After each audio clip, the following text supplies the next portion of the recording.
Hello, I'm Robert Martinez, State Historian of New Mexico, and this is New Mexico History in 10 minutes. In 1760, Fray Juan Jose Toledo, the priest at Abiquiu, New Mexico, wrote a letter to local government officials with an alarming statement. His pueblo was in the grip of the devil, and there were many deaths associated with the practice of witchcraft and sorcery. This was the opening of the witchcraft case at Abiquiu, New Mexico's version of the Salem witchcraft trials, but with a very different kind of people and a different outcome. As I said earlier, witchcraft and sorcery, brujeria y hechicería, are integral to Hispanic, Puebloan, and all New Mexico culture, really, and is found in places all around the world, peoples all around the world. However, in New Mexico, it takes on a really unique twist in the 1760s when the priest, Fray Juan Jose Toledo, encounters what he considers to be a school of sorcerers led by local genisado Indians.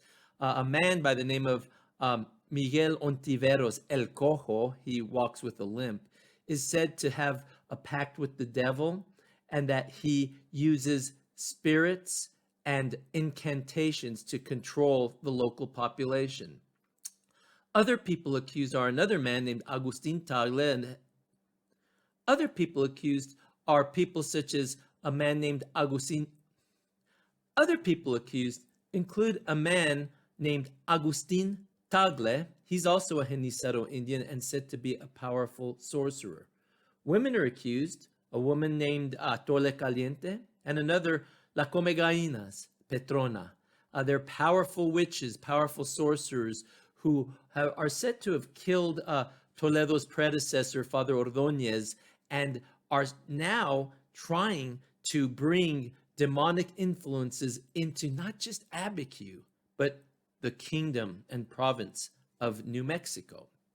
Well, if we look back into Father Toledo's past, he was from Mexico City, the son of Spanish parents. He was educated at the Convento de San Francisco. He's a Franciscan priest.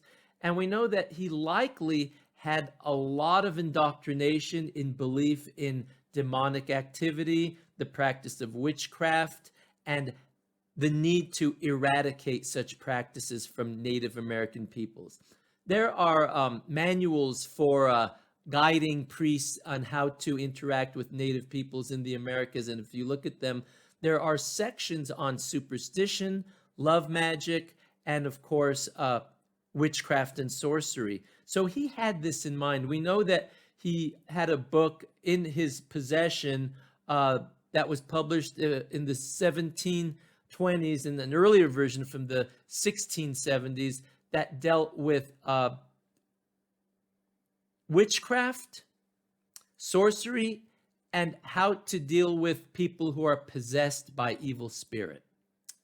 We know this because one of his letters is plagiarized from these manuals of exorcism and witchcraft. So he had this in his mind. So we need to keep this in our perspective when we think he goes to the genisado pueblo of Abiquiu around 1750, and he's seeing things through the filter of his Catholic, Spanish, and heavily Franciscan viewpoint. Now, these genisados, as we've talked about earlier, were Hispanicized. I wouldn't say heavily Hispanicized, but they knew the Hispanic culture, and they probably had heard witchcraft stories, witchcraft beliefs from the Hispanic people and from priests and from government officials through the decades. So they also knew what scared Fray Juan Jose Toledo. So we need to keep this in mind, what's happening at Abiquiu. Also, there's this idea of curanderismo, folk healing, that gets mixed up with brujeria and hechiceria, and it happens in a very thick way in New Mexico. So supposedly what's happening in Abiquiu is that the people are being bewitched. An illness befalls the people, and it's an illness that can be described as causing anxiety, fever, dehydration, and intestinal problems, movement in the stomach, and ultimately the person's teeth dry up, their tongue turns black, and they pass away in a very painful and horrible way. Some of the details are a little grotesque. They say that the stomach of the victim opens up and beetles and worms and other insects come out of the person. And it's definitely causing a lot of anxiety and problems, not just in Abiquiu, but the problem starts to spread into places like Santa Cruz de la Cañada and ultimately reaches Santa Fe and even Santo Domingo. At one point, Fray Juan Jose Toledo himself is afflicted by the illness. He considers it a bewitching. He consults a local curandera, a Native American folk healer, and he has one of the magistrates, Carlos Fernandez, witness it so that he can make sure she doesn't bewitch him even further. So there's this idea that curanderas were also witches and vice versa. It doesn't help that at one point in the description of this situation, Atole Caliente and Comegainas are said to pose as curanderas to help some of the sick people. They go into their homes, and when they leave, the people are even worse than they were before. One of the nastier symptoms of this problem is demonic possession. And this is the only witchcraft case in New Mexico during the colonial period where we see actual so-called cases of possession and exorcism take place. There are 5 young ladies. Some of them are Native women. Some of them are Hispanic women. They're young, probably aging, in age from about 12 till about probably in age from about 12 years old to 17 years old. And they come down with a case of so-called possession, supposedly during Mass at the church in Abiquiu when Toledo would raise the host to consecrate. They would fall into fits and scream and yell and pass out. And supposedly they were very difficult to lift off the floor. They would scream and speak in Latin.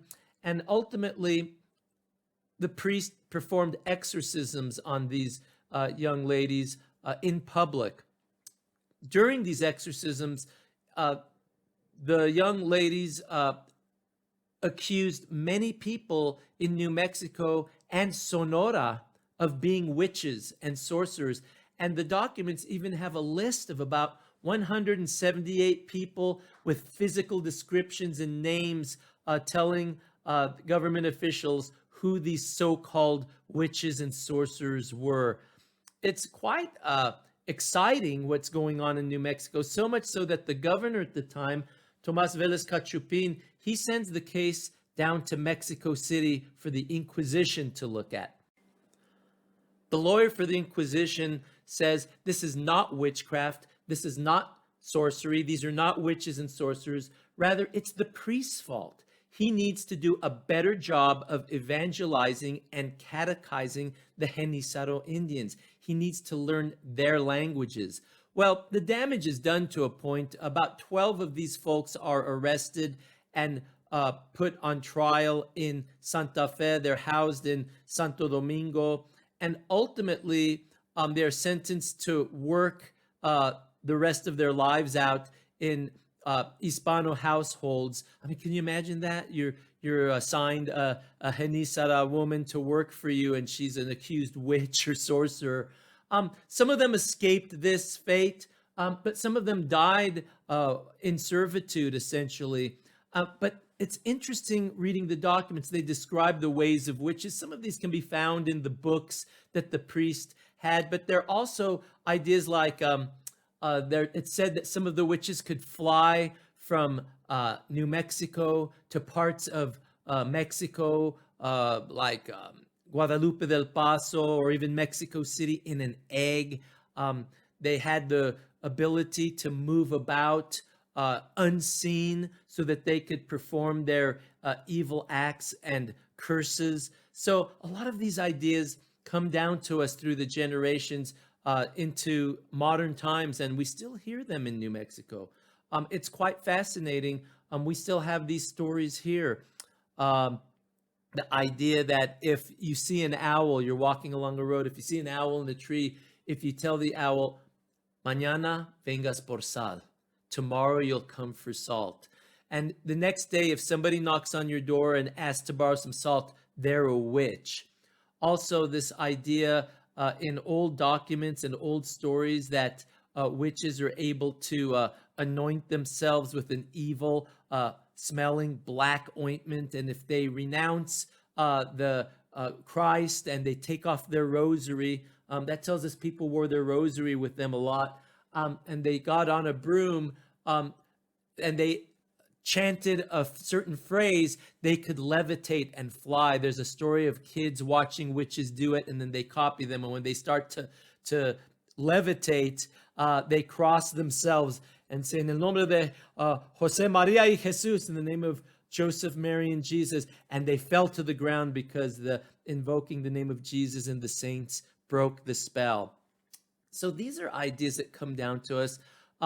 La Llorona is not a witch. That's a whole other story that comes down to us. But this is an aspect of life in New Mexico in the 1700s. Now, before we go to thinking that New Mexico is just a land of witches in the 1700s, it's not true.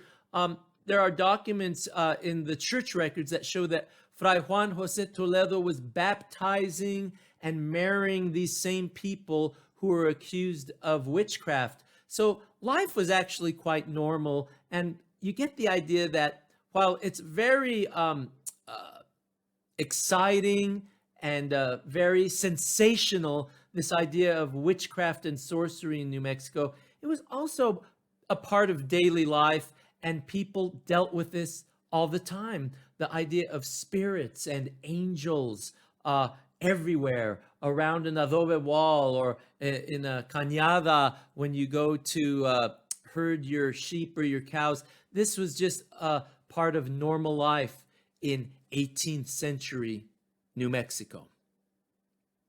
Thank you for joining me. I'll see you next time. Bye.